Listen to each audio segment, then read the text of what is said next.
तो इस क्वेश्चन में लिखा है find the vector of magnitude 5 units. तो आपको एक वेक्टर फाइंड आउट करना है जिसका मैग्नीट्यूड 5 यूनिट्स हो and parallel to the resultant of vectors vector A and vector B. Resultant का मतलब क्या होता है? अगर कोई दो वेक्टर का रिजल्टेंट ये वर्ड यूज कर रहा है, नहीं, कोई दो वेक्टर का रिजल्टेंट मतलब दोनों वेक्टर का एडिशन। समझ में आया? तो यहां पर आपको एक ऐसा वेक्टर फाइंड आउट करना है जो इनके रिजल्टेंट मतलब इसके इन दोनों के एडिशन के पैरेलल हो। क्या ये क्लियर हो गया? तो सबसे पहले एक वेक्टर सी मार्क करो जो कि vector A plus vector B हो। कैलकुलेट करो वेक्टर सी क्या आएगा यहां पर, क्या जाएगा 3i कैप। सब साथ में सॉल्व करते जाएंगे ना नोटबुक में, सिर्फ ओरली नहीं करना है। प्लस जे कैप और प्लस 0k कैप। क्या यहां तक क्लियर हो गया सबको? ओके तो ये जो वेक्टर सी है ये रिजल्टेंट वेक्टर है किसका? वेक्टर ए और वेक्टर बी का। यहां तक क्लियर हो गया? अब आपको क्या चाहिए? इसके पैरेलल एक वेक्टर चाहिए, लेकिन उसका मैग्नीट्यूड क्या होना चाहिए? 5 यूनिट्स। कैसे निकालेंगे?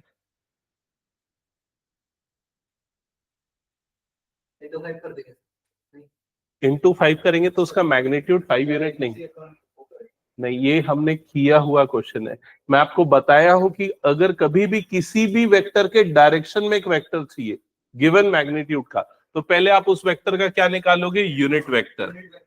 यूनिट वेक्टर, तो यूनिट वेक्टर कैसे निकलेगा? जो भी वेक्टर है डिवाइडेड बाय उस वेक्टर का मैग्नीट्यूड। तो ये कितना हो जाएगा? 3i plus J divided by root over क्या हो जाएगा? ये 3 स्क्वायर प्लस 1 स्क्वायर। क्या ये क्लियर हो गया? So C cap is equals to कितना आ जाएगा? 3i plus J divided by √10। ये हो गया वो वेक्टर सी कैप। अब आपको इसी डायरेक्शन में वेक्टर चाहिए बट उसका मैग्नीट्यूड कितना चाहिए? 5 यूनिट्स। तो आपको जो वेक्टर चाहिए उसे हम वेक्टर डी मान लेते हैं। तो vector D is equals to 5 times C cap. तो ये कितना हो जाएगा? 5 टाइम्स सी कैप वाला वेक्टर क्या आ जाएगा? 3i plus J divided by √10। Simplify कर लो, वो आपका आंसर है। समझ में आ गया ये? अभी ये कंप्लीट कर लोगे ना सभी, मैं एक क्वेश्चन पूछूंगा इसके बाद और 7th के पहले। हो गया सबका? मेरा क्वेश्चन है, सब ध्यान से सुनना और बताना बना सकते हो कि नहीं। मेरा क्वेश्चन है, अगर मान लो आपको बोला होता एक ऐसा वेक्टर फाइंड आउट करो जिसका मैग्नीट्यूड 5 यूनिट्स हो और वो ये दोनों वेक्टर ए और बी के परपेंडिकुलर हो। तो ये सबसे कॉमन क्वेश्चन है, बहुत ज्यादा पूछे जाने वाला। तो क्या करेंगे बताओ? सबसे पहले ए इंटू बी मतलब डॉट वाला इंटू या क्रॉस वाला इंटू? गलत, ए क्रॉस बी निकालते हैं, क्योंकि क्रॉस प्रोडक्ट लेने पे जो वेक्टर मिलता है वो दोनों के क्या होता है? परपेंडिकुलर होता है। तो पहले ए क्रॉस बी निकालते, फिर क्या करते? फिर उसका यूनिट वेक्टर निकालते, फिर उसको किससे मल्टीप्लाई कर देते? 5 से। समझ में आ गया ये चीज? हटा दो फिर ये मैं क्वेश्चन। चलो नेक्स्ट क्वेश्चन पे आते हैं, question number 7। Find a unit vector parallel to this vector. तो सबसे पहले ये जो नया वेक्टर बन रहा है इसको वेक्टर डी नाम दे दो और ये निकलेगा 2 vector A minus vector B plus 3 vector C, ये ऑपरेशन परफॉर्म करने से। तो निकाल के बताओ मुझे वेक्टर डी के वैल्यूज क्या क्या आ रही है। सभी हो जाएगा ना सबसे ये? हाँ चलो कैलकुलेट करके बताओ कितना आएगा।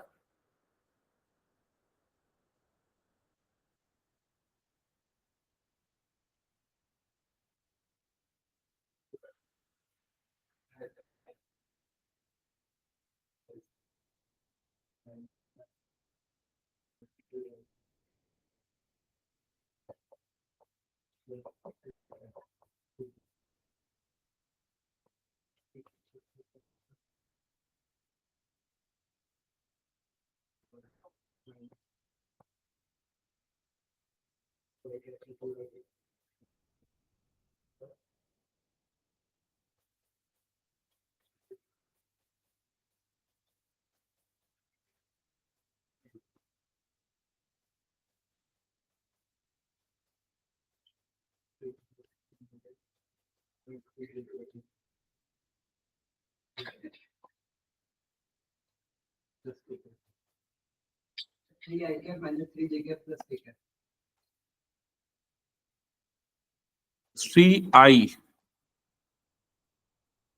फिर ये वाला टर्म और ये वाला टर्म ऐड होगा, तो ये आ जाएगा -3j,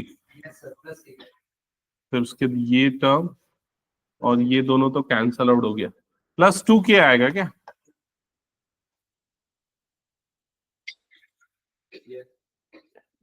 बाकी लोगों का क्या आ रहा है? +2k आ रहा है?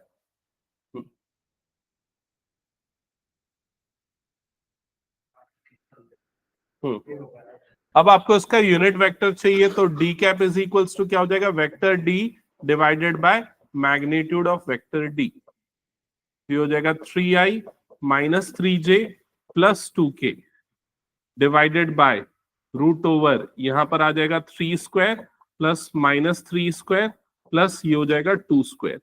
क्या ये क्लियर है सबको?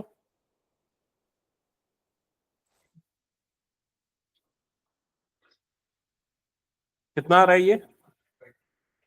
D cap is equals to 3i - 3j + 2k divided by √18 + 18 36 plus 9 + 9 18 18 + 4 √22।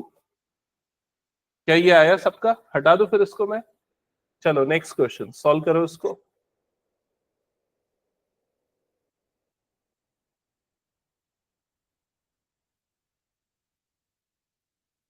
Show that points A B and C are collinear. तो कोलिनियर प्रूफ करने के कई तरीके हैं, ठीक है। एक तरीका तो ये है कि आप ऐसे कर लो कि वेक्टर ए बी निकाल लो और वेक्टर बी सी निकाल लो। पहले ये वेक्टर तो निकालना ही पड़ेगा, पहले ये दो वेक्टर निकालो। ये सबको आता है ना निकालने? हाँ, शशांक कैसे निकालते हैं वेक्टर ए बी?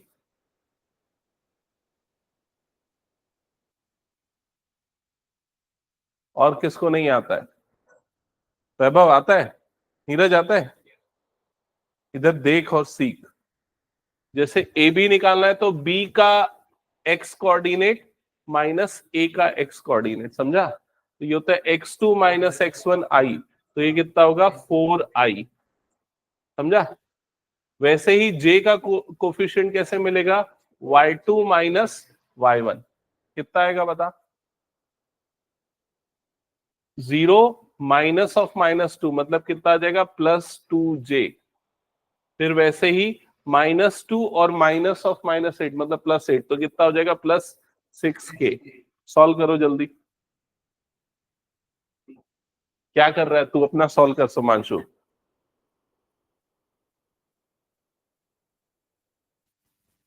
पिछला वाला भी पूरा नहीं बनाया, जल्दी क्यों नहीं बनाता है? हाँ,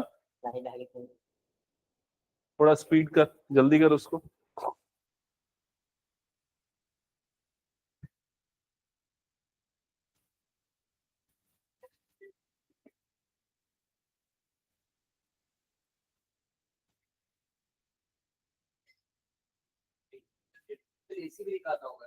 नहीं, सिर्फ ये दो पे भी चल जाएगा।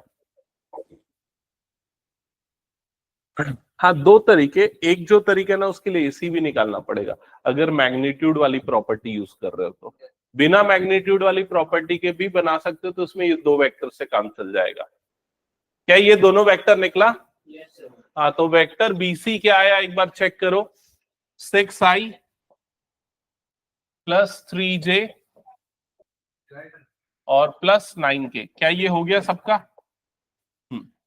अब इधर पे ध्यान देना। इसके बाद हम क्या करेंगे? कोई भी दो वेक्टर को पैरेलल प्रूफ करने का क्या तरीका होता है बताओ? अगर मुझे प्रूफ करना है कि वेक्टर ए बी पैरेलल है वेक्टर बी सी के, तो उसके कंपोनेंट का रेशियो, कंपोनेंट सेम प्रोपोर्शन में होने चाहिए। मतलब कि A1/A2, A1/A2 मतलब ये हो जाएगा 4/6, तो रेशियो कितना आ जाएगा? 2/3। B1/B2, तो ये भी कितना आएगा? 2/3, ये B1 ये B2। और C1/C2, 6/9, तो 3 2 6, 3 3 9, तो ये भी कितना आ गया 2/3। क्या ये क्लियर हो गया? इसका मतलब ये हुआ कि A B, vector A B और वेक्टर बी सी, ये एक दूसरे के क्या है, पैरेलल है। और ए बी और बी सी पैरेलल है और बी दोनों का कॉमन पॉइंट है, मतलब कि ऐसा ही बनेगा दोनों पैरेलल। समझ में आया कि नहीं? और ये दोनों पैरेलल है और बी कॉमन पॉइंट है, मतलब ये दोनों, ये तीनों पॉइंट्स क्या हो जाएंगे, कोलिनियर। तो इस चीज को लिखो, रेशियो 2:3। हाँ, लिखना है ये चीज।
हाँ, तो ये हो गया, हटा दो फिर इस क्वेश्चन को मैं।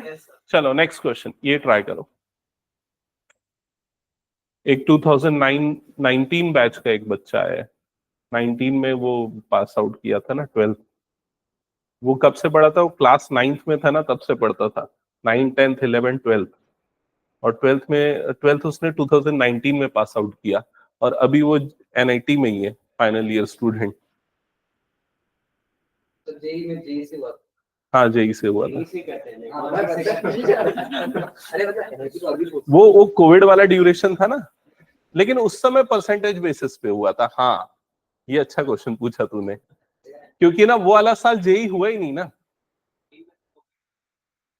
नहीं, 19 नहीं, 20 pass out, 19 admission 20 pass out था।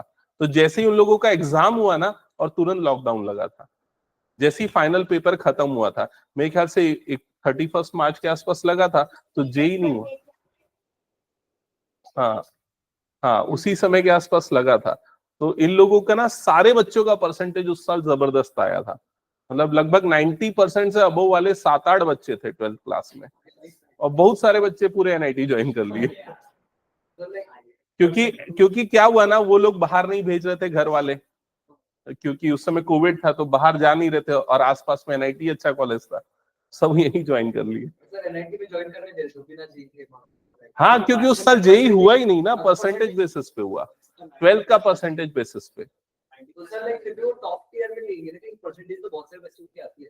हाँ, तो उसकी काउंसलिंग होती है ना भाई, परसेंटेज के बेसिस पे। जैसे स्टेट का कोटा होता है एनआईटी का, फिर तुम लोग अप्लाई करोगे काउंसलिंग में, फिर उसके रैंकिंग बनती है, कितना परसेंटेज बना। अगर सेम परसेंटेज आ गया तो पीसीएम के मार्क्स की प्रायोरिटी होती है, मैथ्स का फर्स्ट प्रायोरिटी, फिजिक्स का सेकंड प्रायोरिटी, ऐसा बनता है फिर वो।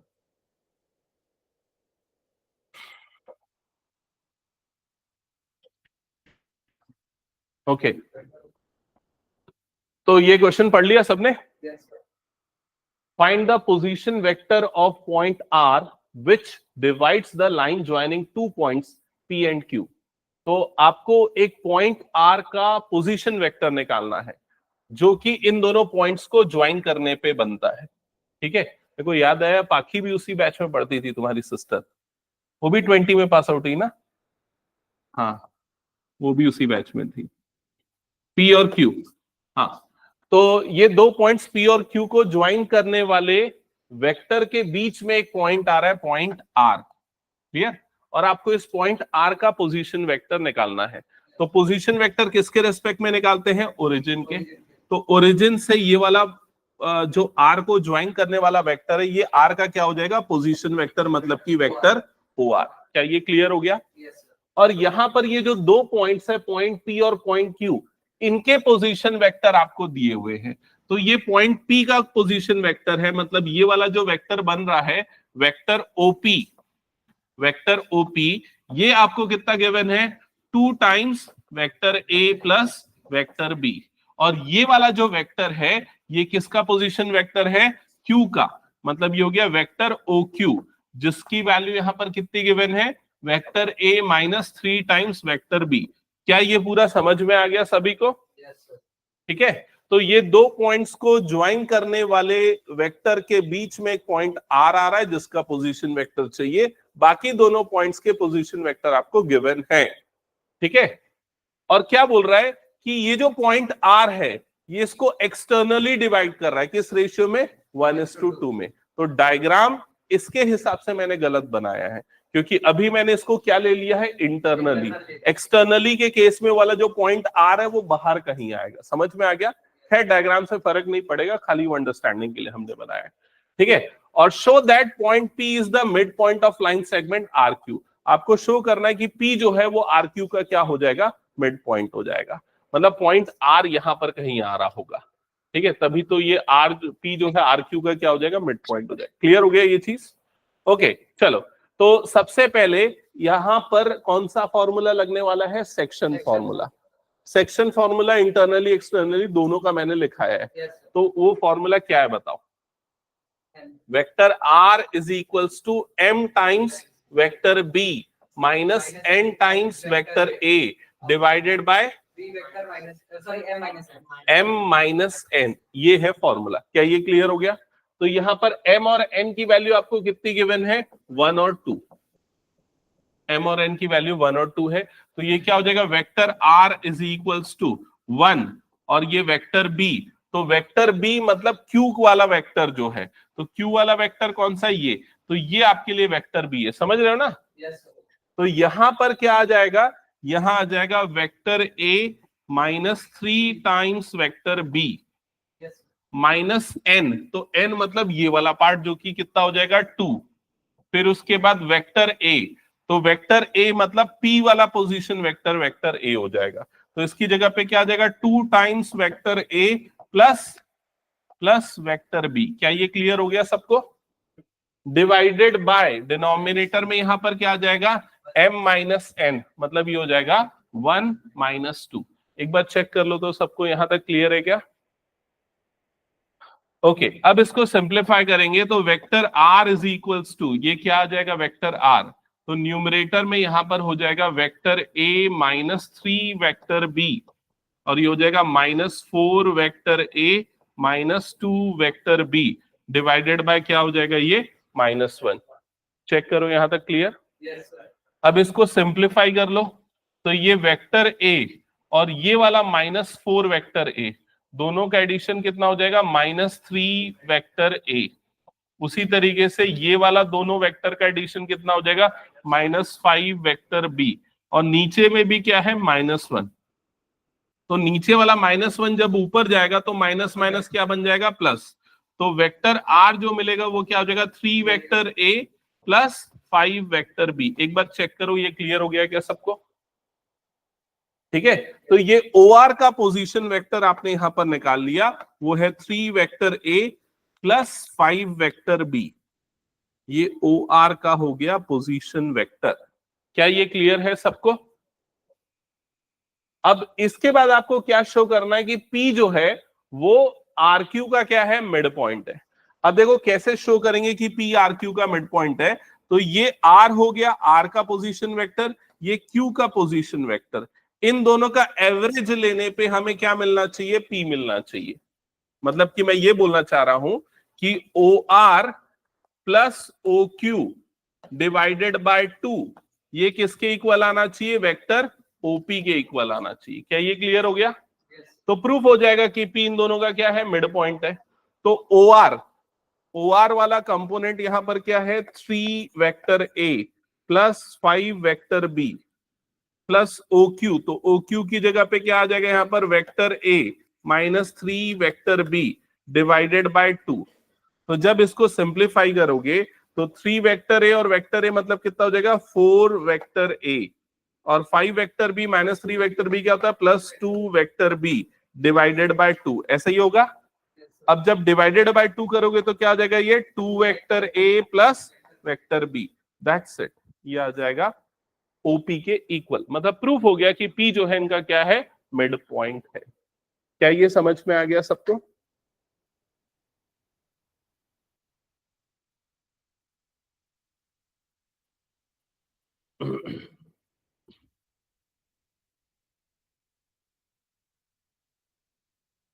हो गया, हटा दो फिर इसको मैं। Yes. चलो क्वेश्चन नंबर 10 करते हैं, अब इसको पढ़ो। वो जो बैच थी वो आखिरी बैच थी जब मैं पढ़ के आता था पढ़ाने के लिए। उसके बाद से मेरे को पढ़ के जरूरत नहीं पड़ी। उसके बाद से, क्योंकि वो लोग में सारे बच्चे एकदम होशियार, वो हर क्वेश्चन को 2-3 तरीके से सॉल्व कर लेते थे, ऐसे थे।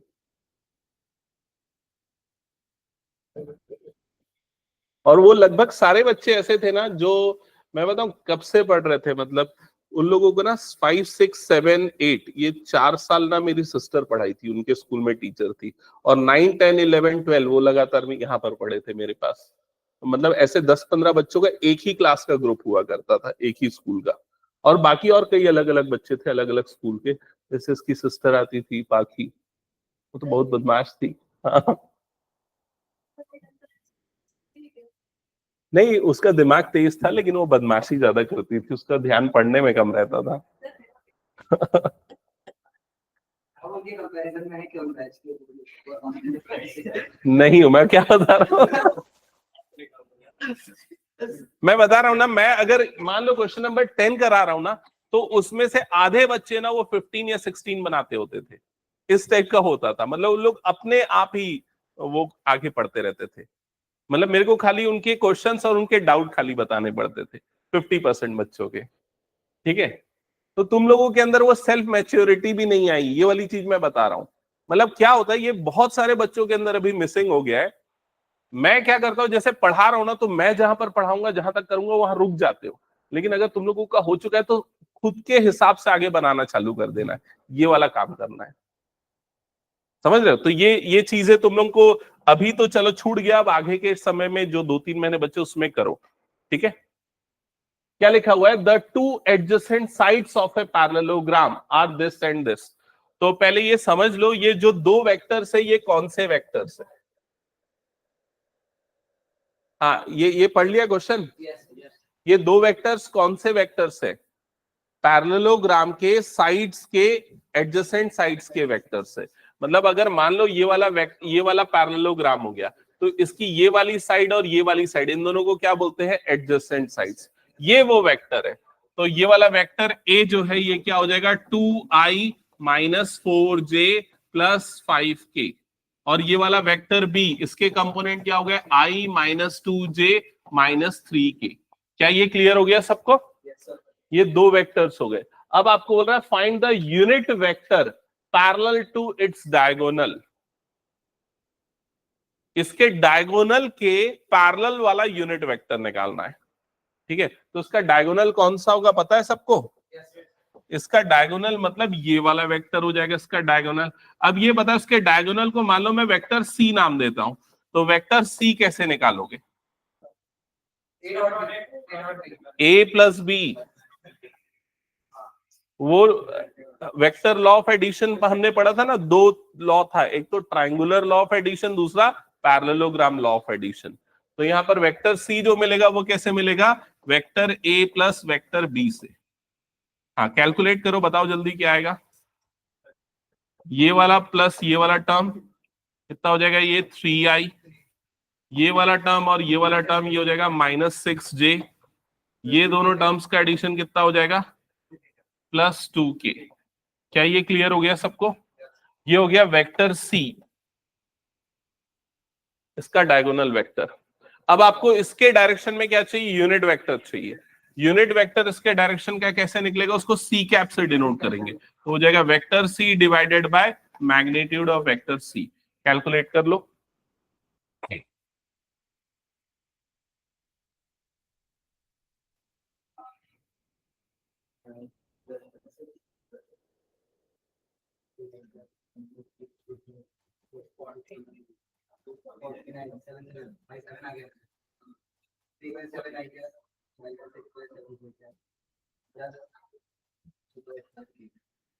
सेवन आया denominator, 3/7i minus 6/7j plus 2/7k, ये हो गया वेक्टर सी। ओके क्लियर सबको? अब सेकेंड पार्ट में क्या फाइंड आउट करना है, इसका एरिया। तो एरिया के लिए सीधे फॉर्मूला लगाएंगे। कौन सा फॉर्मूला है? हाँ, एरिया ऑफ पैरेललोग्राम। तो इसका फॉर्मूला है magnitude of A cross B. चलो कैलकुलेट कर लो, पहले ए क्रॉस बी निकालो फिर उसका magnitude.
Twelve plus 10,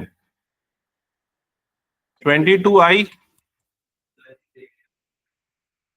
minus 6 minus 5 plus 11j minus 4 plus 4 plus 0k। क्या ये आया?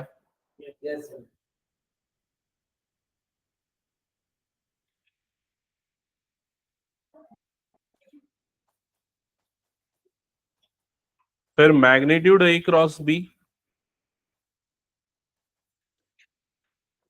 √22 स्क्वायर प्लस 11 स्क्वायर। ओके अब देखो, इसको पूरा कैलकुलेट करने के लिए मैं स्मार्ट वर्क यूज करूंगा। कैसे करूंगा देखो, हाँ यहां पर ये जो 22 है ना, उसको 2 × 11 का होल स्क्वायर लिख सकता हूं, प्लस ये क्या हो गया 11 का स्क्वायर। फिर 11 का स्क्वायर यहां पर निकल गया कॉमन, तो क्या बच जाएगा यहाँ पर 2 स्क्वायर प्लस 1। 11 का स्क्वायर बाहर निकलेगा तो कितना हो जाएगा 11 और √4 + 1 कितना हो जाएगा 5। तो 11 √5 स्क्वायर यूनिट्स, ये आएगा इसका आंसर। एक बार वेरीफाई करना तो।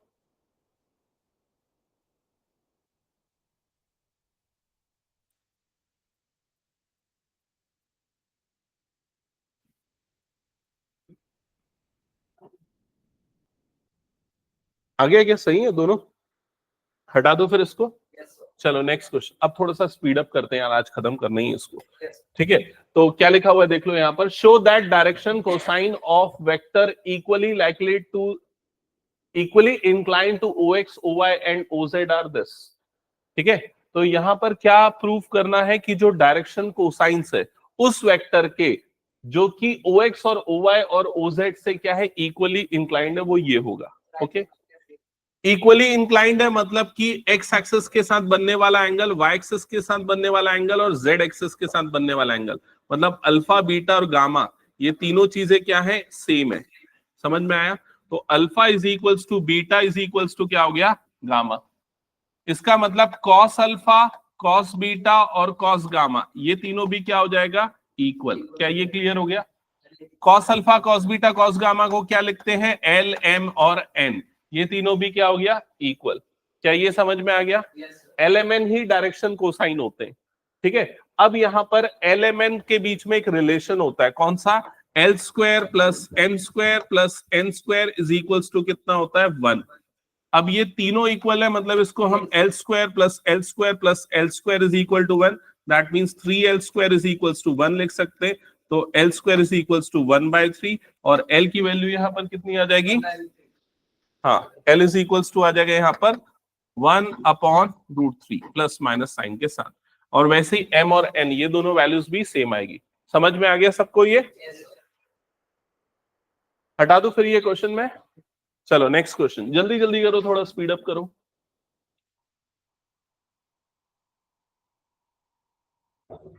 क्या कर रहा है कपिल शर्मा? हटा दूं? चलो नेक्स्ट क्वेश्चन, क्या लिखा हुआ है, वेक्टर ए गिवन है, वेक्टर बी गिवन है, वेक्टर सी गिवन है, find vector D which is perpendicular to A and B both. तो आपको एक वेक्टर डी निकालना है जो ए और बी इन दोनों वेक्टर्स के क्या हो, परपेंडिकुलर हो, और सी और डी का डॉट प्रोडक्ट कितना हो, यहां पर 15। क्लियर? तो चलो सबसे पहले इन दोनों का क्रॉस प्रोडक्ट लो, ए और बी का।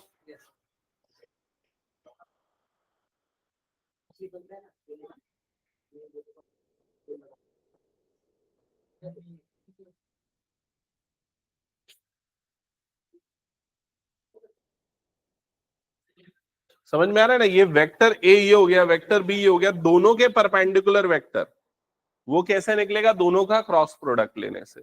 इसलिए यहां पर ए और बी का क्रॉस प्रोडक्ट लेना है।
नहीं कर पा रहे हो क्या कैलकुलेट? जल्दी करो।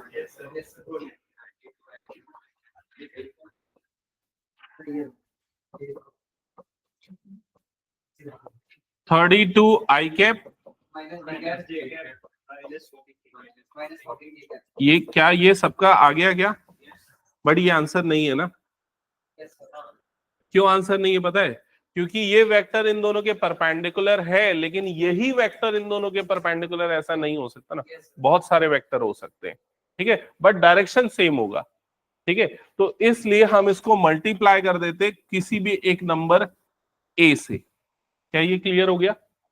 कोई भी एक नंबर ए से मल्टीप्लाई होगा, क्योंकि मैग्नीट्यूड बस बदल रहे हैं, डायरेक्शन हम सेम रख रहे हैं। मैग्नीट्यूड, एग्जैक्ट मैग्नीट्यूड क्या है, उसके लिए यहां पर एक और कंडीशन गिवन है, ये वाली कंडीशन।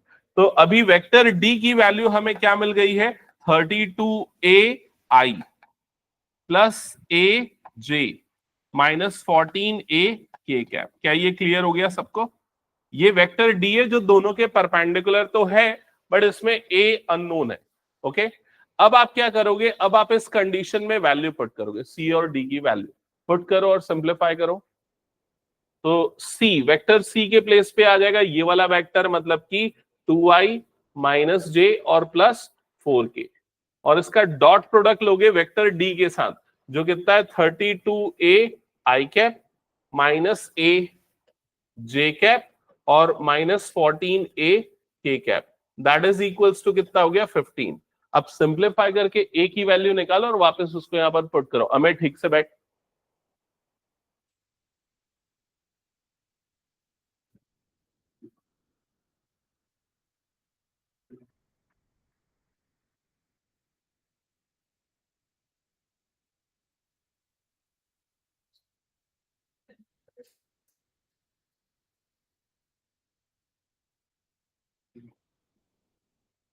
तुम लोगों से तीनों से कुछ नहीं बनता क्या टेस्ट का, ये बताओ।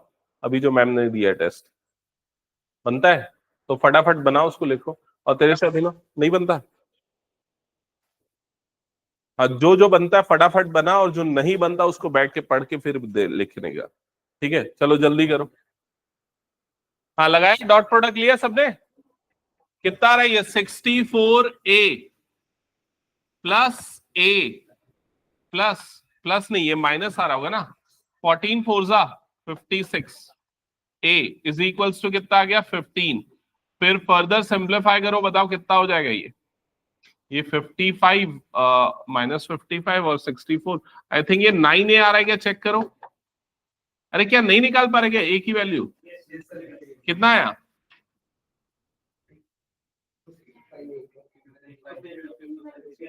कितना आया सुमांशु? 15/9, 3 से कट होगा तो 3 3 3 5 मतलब 5/3। a की वैल्यू आएगी 5/3। क्लियर?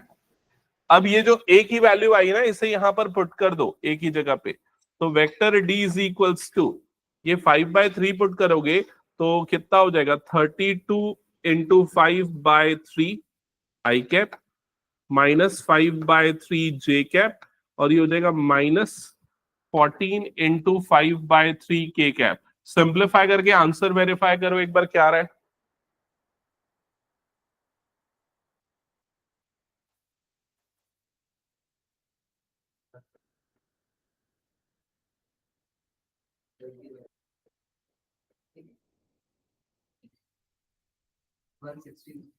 वन 160/3 आई माइनस 5/3 जे, और के वाला कोफिशिएंट कितना आ रहा है? 70/3। अब पीछे आंसर क्या लिखा हुआ है, वेरीफाई करो। 1/3 को। ओके, तो क्या ये मेथड समझ में आया? मैं ये इसलिए बोल रहा हूँ ये मेथड, क्योंकि और भी मेथड है, लेकिन ये सबसे आसान मेथड है। एक और मेथड में हम वेक्टर डी को क्या अज्यूम कर लेंगे कि let vector D is equals to X I plus Y J plus Z K, ऐसा ले लेंगे। फिर उसके बाद ए डी का ए से डॉट प्रोडक्ट लेंगे 0। क्यों डी और ए का डॉट प्रोडक्ट 0 होगा? क्योंकि दोनों क्या है, परपेंडिकुलर। तो एक्स वाई और जेड की एक इक्वेशन मिलेगी। फिर डी का बी के साथ डॉट प्रोडक्ट 0 लेंगे, दूसरी इक्वेशन मिलेगी। डी और सी का डॉट प्रोडक्ट 15, तीसरी इक्वेशन। 3 वेरिएबल 3 इक्वेशन सॉल्व करो, एक्स वाई जेड मिलेगा। मैं क्या बोल रहा हूं, सुन रहे कि नहीं? तो उसके बाद फिर ये वैल्यू पुट करना, तो वो काफी लंबा मेथड है, ये शॉर्टकट मेथड है। हटा दो उसको फिर मैं। हाँ, क्रॉस मल्टीप्लीकेशन मेथड से कर सकते हैं। चलो नेक्स्ट ये वाला करो, क्वेश्चन नंबर 13।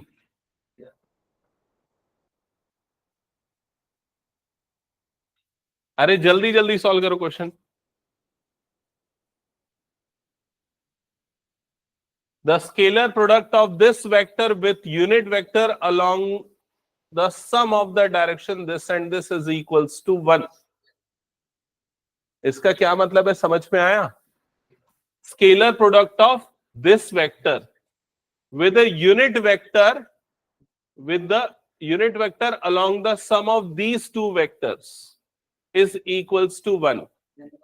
तो पहले ना ये वाला जो वेक्टर है, इससे मैं वेक्टर ए नाम दे देता हूं। पहले ये वेक्टर की मार्किंग करो। Vector A is equals to क्या हो जाएगा, आई प्लस जे प्लस के। दूसरे वाले वेक्टर को वेक्टर बी नाम दे देता हूं, जो आ जाएगा 2i plus 4j minus 5k। और तीसरे वाले वेक्टर को वेक्टर सी दे देते, जो आ जाएगा lambda I cap plus 2j cap plus 3k cap. क्या यहां तक क्लियर हो गया?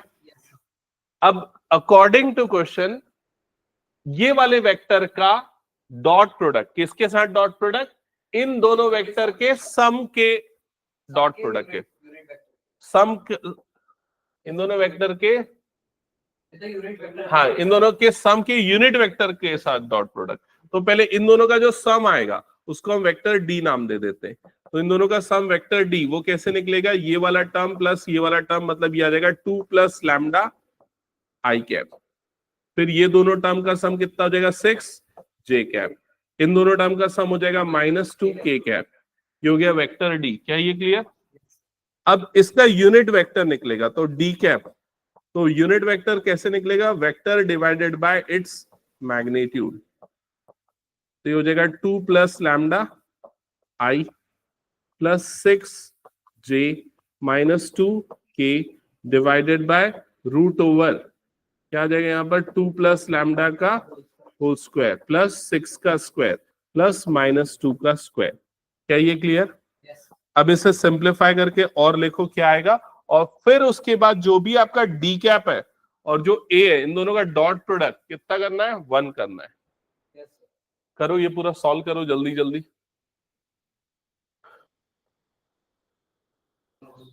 समझ में आया ना सबको? ऐश्वर्या सॉल्व कर रहे क्वेश्चन? Yes sir.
ये वेक्टर डी डी कैप तक आ गया था। इसको सिंप्लीफाई करोगे तो ये हो जाएगा 2 plus lambda I plus 6 J -2 K divided by denominator में root over a plus B का क्या हो जाएगा, होल स्क्वायर। तो a square plus B square plus 2ab, तो ये कितना हो जाएगा 4 लैम्डा प्लस 36 प्लस ये हो जाएगा 4। क्या यहां तक क्लियर है? तो ये आ गया वेक्टर डी, इस डी कैप। इसको और सिंप्लीफाई करके अगर मैं लिखता हूं तो क्या हो जाएगा, डिनोमिनेटर वाली टर्म्स को प्लस 6j -2k, डिनोमिनेटर में रूट के अंदर क्या आएगा, lambda square plus 4 lambda plus 44। क्या ये क्लियर हो गया? अब इसका डॉट प्रोडक्ट लेंगे, किसके साथ डॉट प्रोडक्ट लेंगे इसका, ये वेक्टर ए के साथ, और इसका डॉट प्रोडक्ट कितना आएगा, इक्वल्स टू 1। तो इन दोनों का डॉट प्रोडक्ट ले लो, तो उसके लिए यहां पर आ जाएगा आई प्लस जे प्लस के डॉट ये वाली टर्म, मतलब ये आ जाएगा 2 प्लस, ये कितने बच्चों ने कर लिया जो मैं भी लिख रहा हूं? Yes, sir, ये कर दिया। कर लिया? Yes, sir. लैम्डा की वैल्यू आ गई, नहीं, sir, divided by root over lambda square plus 4 lambda plus 44। क्या ये क्लियर है सबको? अब सबसे पहला स्टेप क्या करो, इसे यहां क्रॉस मल्टीप्लाई कर दो, तो ये इधर क्रॉस मल्टीप्लाई होगा तो राइट साइड में आ जाएगा root over lambda square plus 4 lambda plus 44। क्या ये क्लियर? अब लेफ्ट साइड में क्या होगा, ये आई और ये वाला टर्म मल्टीप्लाई होगा, तो ये वाला टर्म क्या बन जाएगा 2 प्लस लैम्डा। सिमिलर वे में ये और ये वाला टर्म मल्टीप्लाई होगा तो क्या हो जाएगा +6, ये और ये वाला टर्म मल्टीप्लाई होगा तो क्या हो जाएगा -2। क्या ये क्लियर है? yes, sir. इसको सिंप्लीफाई कर लेंगे तो -2 और +2 कट जाएगा, यहां पर क्या बचेगा लैम्डा +6 और इधर पे हो जाएगा root over lambda square plus 4 lambda plus 44। क्या यहां तक समझ में आया सबको? Yes, sir. यही कर दिया। आगे आंसर। अब क्या करोगे बताओ? Sir, whole square कर देंगे। Squaring both the side, squaring both the side करने पे ये हो जाएगा लैम्डा +6 का होल स्क्वायर, और इधर पे स्क्वायरिंग करने पे ये क्या हो जाएगा lambda square plus 4 lambda plus 44। क्या ये क्लियर है? यहां पर a प्लस बी का होल स्क्वायर अप्लाई करोगे तो क्या हो जाएगा a square plus B square plus 2ab, that is equals to lambda square plus 4 lambda plus 44। ये दोनों टर्म्स कैंसल आउट हो जाएंगी, ठीक है। फिर उसके बाद यहां पर बचेगा 36 plus 12 lambda is equals to 4 lambda plus 44। Okay, ये 36 को यहां शिफ्ट करो, इसको यहां पर 8 lambda is equals to 44 minus 36। 44 minus 36 कितना होगा 8, तो लैम्डा की वैल्यू 1। Yes, sir, आ गया sir. ये आया क्या? Yes, sir. समझ में आया क्वेश्चन? इस लेवल के क्वेश्चन मिनिमम पूछे जाएंगे 2 मार्क्स के लिए या 3 मार्क्स के लिए। बस। हाँ बस, ठीक है, हटा दो इसको मैं। Yes. चलो नेक्स्ट क्वेश्चन ट्राई करो।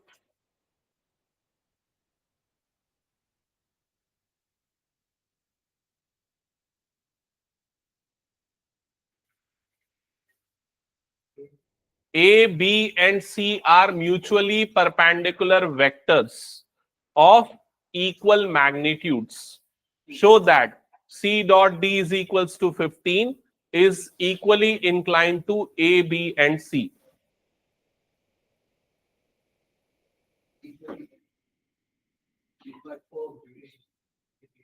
तो D एक दूसरा वेक्टर हमने लिख लिया।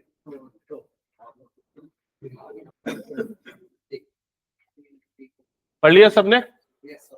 तो ए बी और सी ये तीनों म्यूचुअली परपेंडिकुलर वेक्टर है।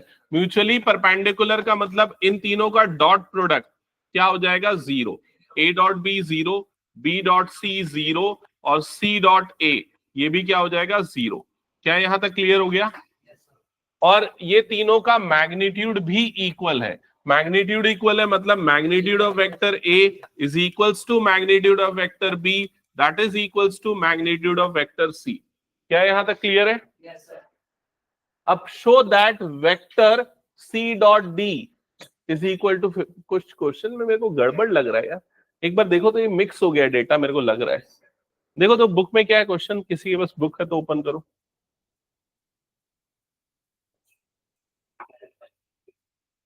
दो क्वेश्चन मिक्स हो गए ऐसा लग रहा है इसको पढ़ने पे।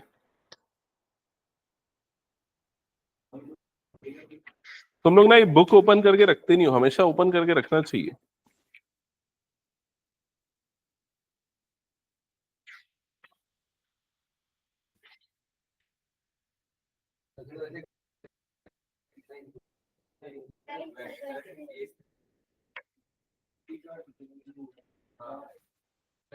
पुराना एडिशन है किसी के पास बुक का?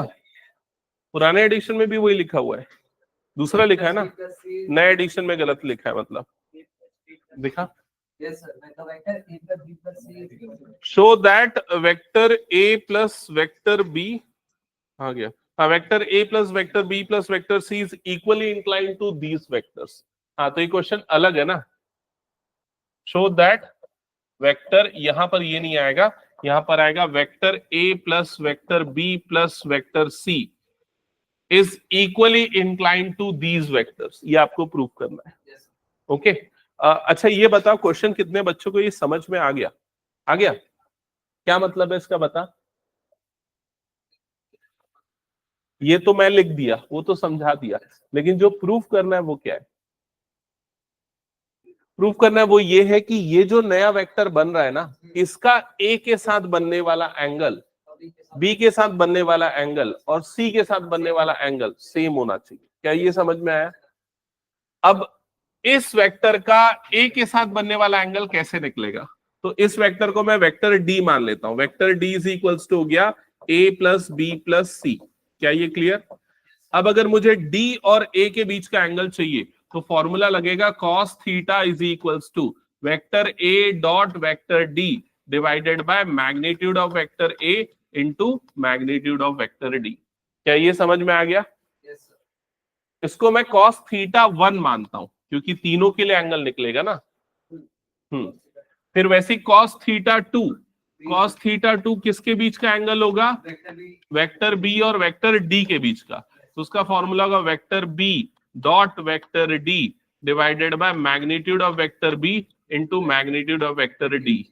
सिमिलर वे में अब cos थीटा 2 निकालेंगे, सॉरी 3 निकालेंगे, तो वो कितना हो जाएगा? c dot D divided by magnitude of vector c magnitude of vector D. क्या ये समझ गए सभी? हाँ, तो बताओ फर्स्ट वाली कंडीशन में ये क्या हो जाएगा? cos theta 1 is equals to ये वेक्टर a डॉट, अब वेक्टर d की वैल्यू यहां पर पुट करो। तो वेक्टर d की वैल्यू क्या है बताओ?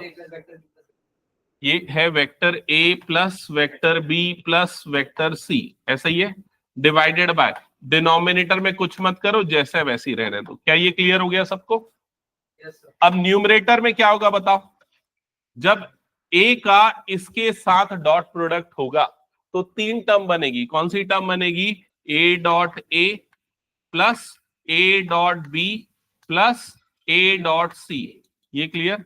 और डिनोमिनेटर में मैग्नीट्यूड ऑफ a और magnitude of vector d। Okay, अगला स्टेप में क्या होगा बताओ? ये जो a डॉट a है ये क्या हो जाएगा? मैग्नीट्यूड ऑफ a का होल स्क्वायर, और बाकी दोनों क्या हो जाएंगे? जीरो, क्योंकि क्वेश्चन में लिखा है। डिवाइडेड बाय डिनोमिनेटर में क्या हो जाएगा? Magnitude of vector a upon into magnitude of vector d। अब ये वाली टर्म ऊपर से कटेगी तो cos थीटा 1 की वैल्यू आपको क्या मिलेगी?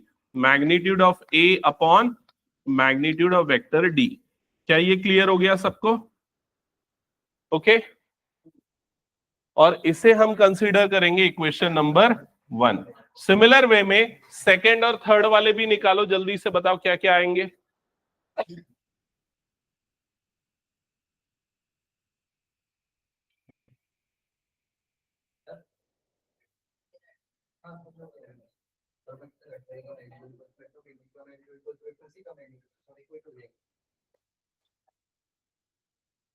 तो जब सेकेंड वाला सॉल्व करोगे तो सेम सॉल्व होगा।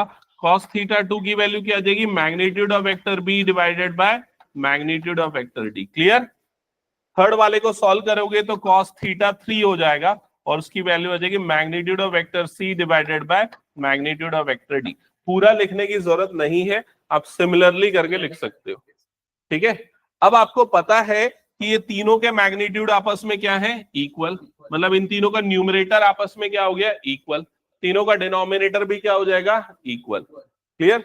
सो इससे आप क्या लिख सकते हो कि cos theta 1 is equals to cos theta 2 is equals to cos theta 3। क्या ये क्लियर हो गया? Which implies that theta 1 is equals to theta 2 is equals to theta 3। मतलब तीनों एंगल्स जो है वो आपस में क्या हो गए? इक्वल। क्या ये क्लियर हो गया सबको? हटा दो फिर इसको मैं। चलो नेक्स्ट क्वेश्चन करते हैं हम। ऐसा कुछ बोल नहीं सकते ना, कोई भी एंगल हो सकता है ना वो।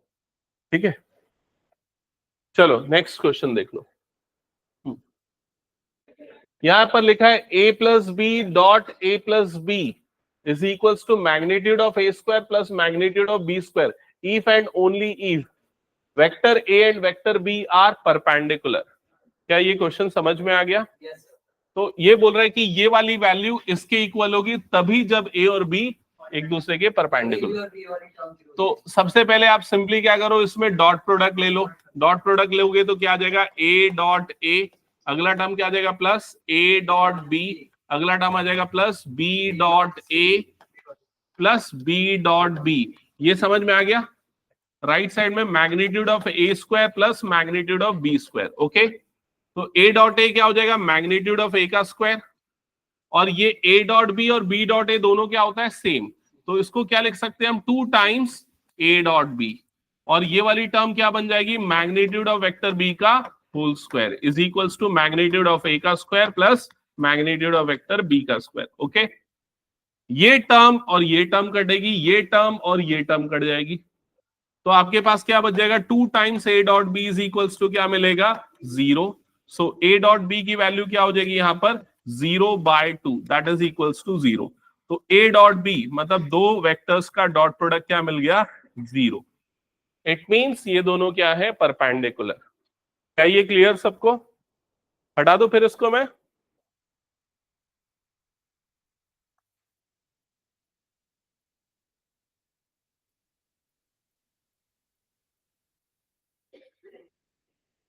Yes.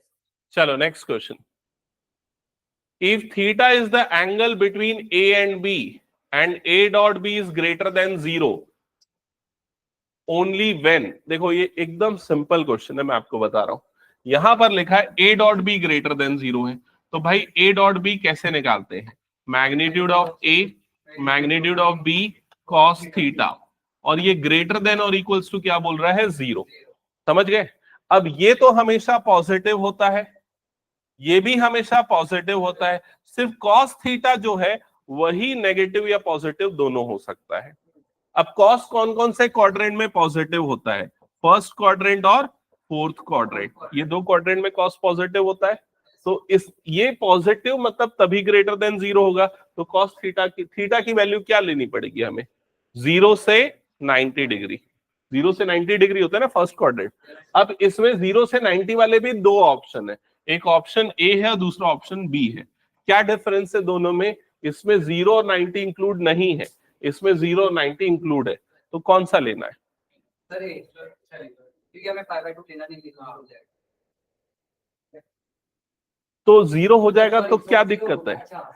इसमें बोल रहा है ना, ये वैल्यू ग्रेटर देन और इक्वल टू 0 होनी चाहिए, मतलब थीटा π/2 हो सकता है, तो ये वाली वैल्यू हम कंसीडर करेंगे। समझ में आ गया सबको ये? ठीक है, अगर यहाँ पर सिर्फ ग्रेटर देन होता तो हम ये वाली वैल्यू सेलेक्ट करते। हटा दो फिर इसको मैं। चलो नेक्स्ट क्वेश्चन पे आते हैं। हाँ, चलो ये वाला क्वेश्चन देखो जल्दी से। Vector A and vector B are 2 unit vectors, then vector A plus vector B is a unit vector if. तो ये दोनों कैसे वेक्टर हैं, यूनिट वेक्टर, मतलब magnitude of A plus is equals to magnitude of B is equals to कितना है, 1। और बोल रहा है कि ये कब यूनिट वेक्टर होगा, कौन सी कंडीशन में। तो भाई इसमें ना ये वाला फॉर्मूला लगा दो, magnitude of, just a second, देखो सबसे पहले तो ये वाला टर्म लिखते हैं, मैं इसको होल स्क्वायर लिखता हूं। ओके, इसको आप क्या लिख सकते हो, magnitude of vector A plus B का होल स्क्वायर। क्या ये क्लियर हो गया? अब यहां पर a प्लस बी का होल स्क्वायर से एक्सपांड कर दो तो क्या हो जाएगा, a square plus B square plus 2ab। क्या ये क्लियर हो गया, प्लस 2ab। क्या ये समझ रहे हो कि बातें कर रहे हो बस? ये समझ में आ गया ना? और यहां पर magnitude of a cross a plus B की जगह पे क्या लिख देंगे, 1, क्योंकि इसका यूनिट वेक्टर होना चाहिए। अब ये वाला जो टर्म है इसको क्या लिख सकते हैं, मैग्नीट्यूड ऑफ ए का square plus magnitude of B का square plus 2 times A dot B is equals to कितना हो गया, 1। ये वाली वैल्यू कितनी है, 1। 1 प्लस 1 कितना हो गया, 2। तो हो जाएगा 2 plus 2 times A dot B is equals to कितना हो गया, 1। ये 2 उधर जाएगा, तो 2 टाइम्स ए डॉट बी की वैल्यू कितनी आ जाएगी, -1। तो ए डॉट बी की वैल्यू कितनी आ जाएगी, -1/2, समझ में आया? अब a डॉट b का फॉर्मूला क्या होता है? Magnitude of a magnitude of b cos theta is equals to कितना हो गया? 1/2। मैग्नीट्यूड ऑफ a 1 है, मैग्नीट्यूड ऑफ b 1 है, मतलब cos थीटा, ये माइनस है ना, मतलब cos थीटा की वैल्यू कितनी हो गई? -1/2। अब -1/2 cos में कब आता है? तो ये तीनों पे नहीं आता है। क्यों नहीं आता? क्योंकि फर्स्ट क्वाड्रेंट वाले हैं, तो ये थर्ड क्वाड्रेंट में ही cos नेगेटिव होता है, तो मतलब ये आ जाएगा 2π/3। समझ में आ गया ये? चलो नेक्स्ट क्वेश्चन पे आते हैं। और कितने बच गए? 2 क्वेश्चंस। हाँ, ये वाला क्वेश्चन देखो, बड़ा सिंपल है। पहले तो J क्रॉस K क्या होता है? वो साइक्लिक ऑर्डर से J क्रॉस K क्या होता है? I, और I डॉट I कितना होता है? 1। I क्रॉस K कितना होता है? -J और J का डॉट लोगे तो क्या आ जाएगा? -1। और I क्रॉस J कितना होता है? K डॉट K कितना होता है? 1, तो ये आ जाएगा +1। तो ये +1 -1 कटेगा, तो आंसर कितना आ जाएगा? 1। समझ गए सभी ये? Next question. अब यहाँ पर लिखा है magnitude of A dot B और magnitude of A cross B दोनों इक्वल है, तो थीटा की वैल्यू क्या होगी? हाँ करेक्ट। तो magnitude of A dot B क्या होता है? Magnitude of A magnitude of B cos theta, और वैसे ये क्या होता है? Magnitude of A magnitude of B sin theta. तो sin थीटा cos थीटा कब इक्वल होते हैं? तो आंसर है π/4 पे, तो ऑप्शन बी सही आंसर होगा। समझ गए ना? नेक्स्ट क्लास में हम लोग स्टार्ट कर देंगे 3D। वो काफी छोटा चैप्टर है, उसमें से काफी पोर्शंस डिलीट हो गए।